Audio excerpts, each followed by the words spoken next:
And we're back. Welcome back to another episode of the House Husband Diaries. As always, I am your host, Carter C. And today we are talking about the theme-ish keyword of window. He brings up windows, so it's a theme because it's not really a keyword. It's not in the poem, right? Be awesome if it was. If it were. It'd be awesome if it were. Correct English. If it was. All right. Let's get right to it. Page 25. Top of the page. Jump-starting the learning curve. I was sure a window pane somewhere in Mississippi was about to break. Now, I know that's a saying. I think it's a saying. But I thought that was interesting when I was reading the first time I read this book. And then each time that I read it, and you go, it's just an interesting mention for, like, why would you put, I thought a window pane was about to break somewhere in Mississippi. There's just no reason to put that sentence in there. Just period.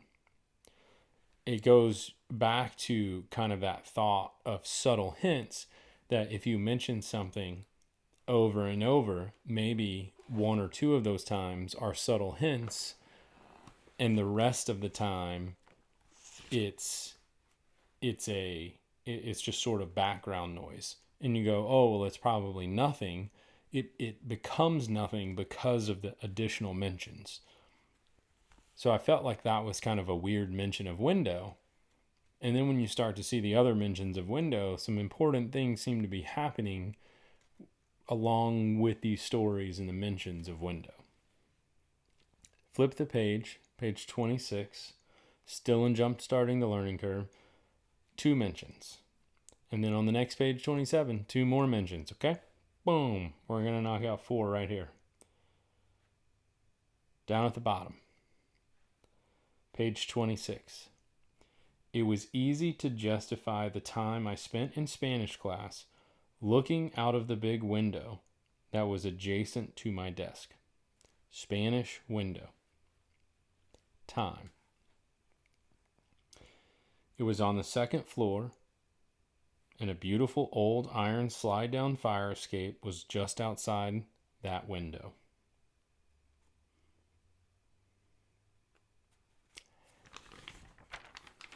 This paragraph comes up in another video shortly. Page 27.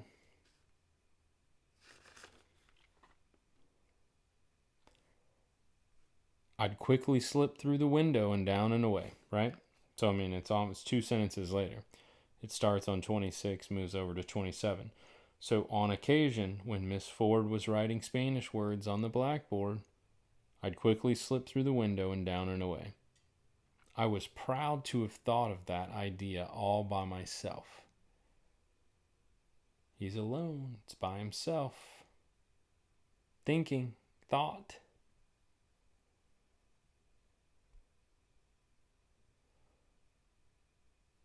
Slip through the window.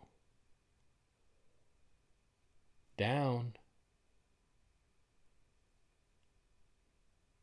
Canyon. All right.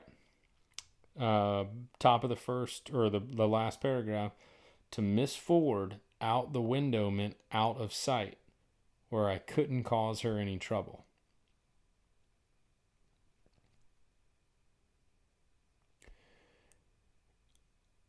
Out the window meant out of sight. We talk about how the chest is hidden. Is it buried? Is it concealed? Is it sepulchered, for those of you who say that word, who think it might be that? Is it just concealed? Is it just what have you? Out the window meant out of sight.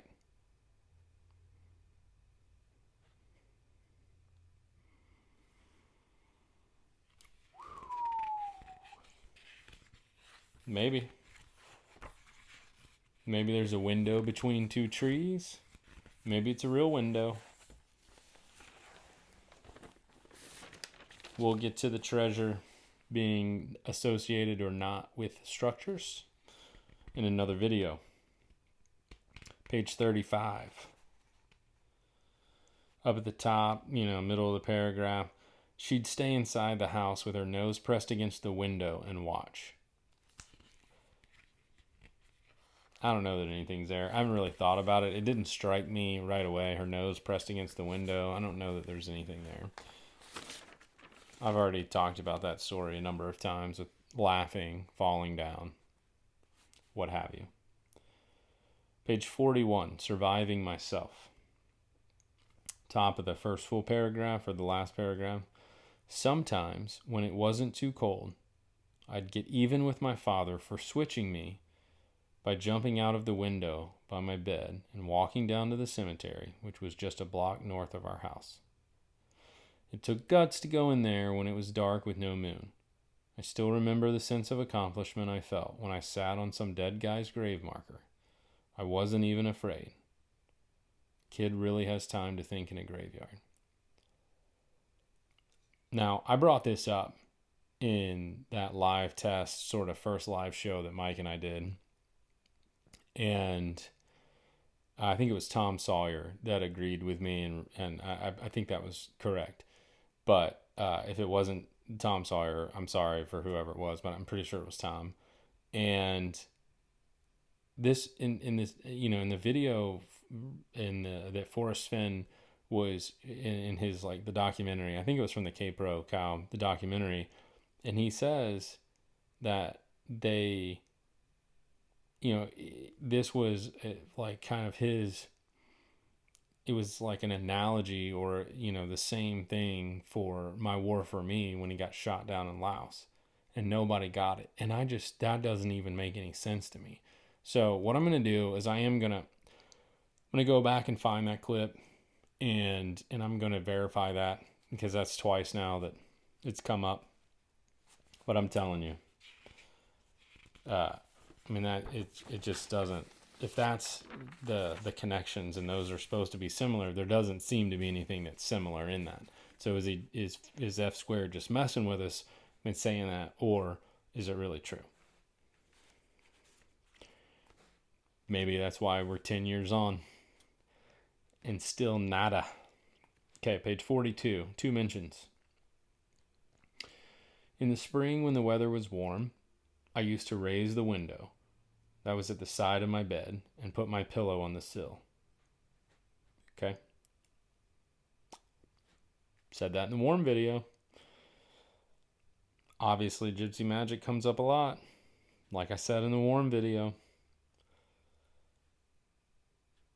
Top of the last paragraph of that same page, 42. If my head was in the window, I could hear the sound and instantly knew what it was. I could hear the sound and instantly knew what it was. I wonder, and people have mentioned this, a few people, I wonder if his mentions of senses, hearing, seeing, smelling, he doesn't say, believing's not a sense, but, I wonder if that has anything to do with it. 5 senses. Do we need to use more than just our sight, with the art? Why not touch it? Do we need to touch the poem? Got to get out there, boots on the ground. You got to stomp. You got to feel it. Feel the dirt beneath your feet. I don't know. What I would really love is I would really love for a solve to come to me and to be confident enough to just hop in my car or hop a plane. But I would drive, honestly. I would drive because I would want to be able to put the treasure chest in my car and drive it back to North Carolina and sit on it for 30 days at least and not tell anybody. And I wouldn't want to fly out there and then rent a car and then say I'm renting it one way for no apparent reason. Because I wouldn't buy a one-way ticket out there. You know what I mean? I would buy a two-way ticket, but if I found it, then I wouldn't get on the plane. I would rent a car one way. Not that anybody's checking my rental car records, but whatever. If I'm in my own car, who cares? I drive out there. I'm driving back. No, it's not suspicious. Nobody would know. You're just in your car. That's what I would do. Page 47.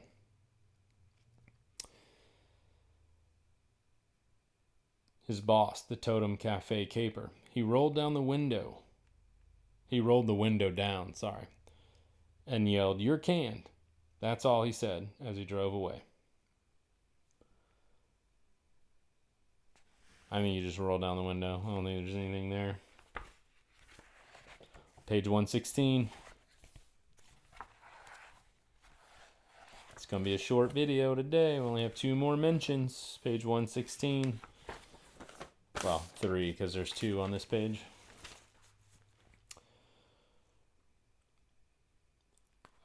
Two-thirds of the way down. The billowing clouds seemed to frame the task ahead, and with a small window open, I enjoyed the ever-present aromas of sage and juniper. Somebody can smell that when they're at the treasure chest. And then down at the bottom, I know Olga's spirit was pleased when her white bone fragments flittered through the small window and softly floated down to a place where I don't even know what that word is. Chamisa? We don't have that out here.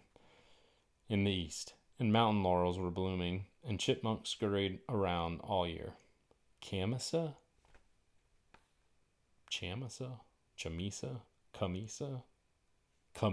Maybe it's Camisa. I'm sure I'm going to get a lot of comments on that. All you Westerners are going to be like, duh. And we're like, it doesn't grow out here. I promise. Not a word in our vocabulary. All right.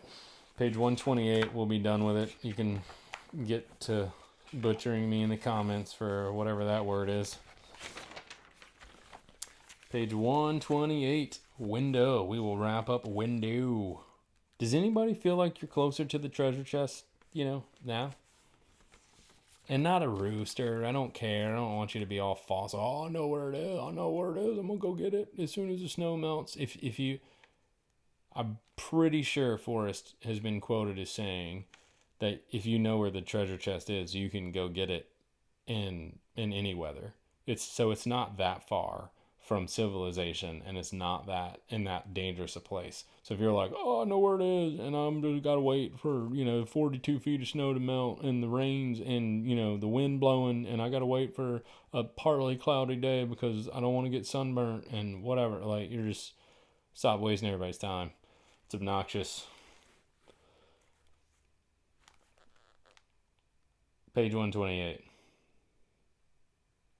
Oh, the string. I just thought of something the other day when I was doing some research for this video and some other videos. Oh, it'll come out. I'll share it because I don't think it's like the thing that's going to get us to the treasure chest, but I think it was something new for me.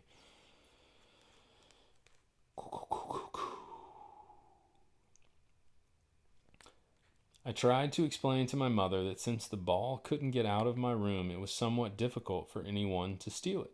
She didn't answer, but just kept nodding and looking out of the window. I think she was watching for the postman or something.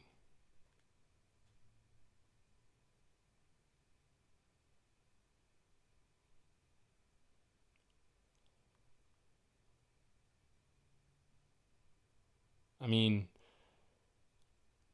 he always talks about the time to think. You look out the window, you ponder, Spanish class. His mom's looking out the window.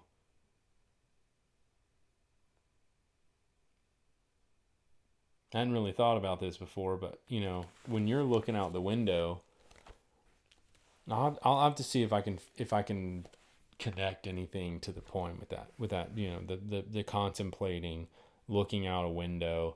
It's maybe where warm water salt, maybe something, and then you look out a window and there's, I don't know. Sometimes I feel like I'm reaching, and sometimes I feel like, everybody's reaching, and so I just keep trying to put out as much as I can for connecting people's thoughts, and if we agree, we agree. If we disagree, we disagree, and hopefully something that I say somewhere along the line is going to have something to do with the actual song. you know? So that's all I got today. Window is the theme. And yeah, I hope y'all are having a great week as always. Until the next episode of the House Husband Diaries, thanks so much for watching. Have a good day.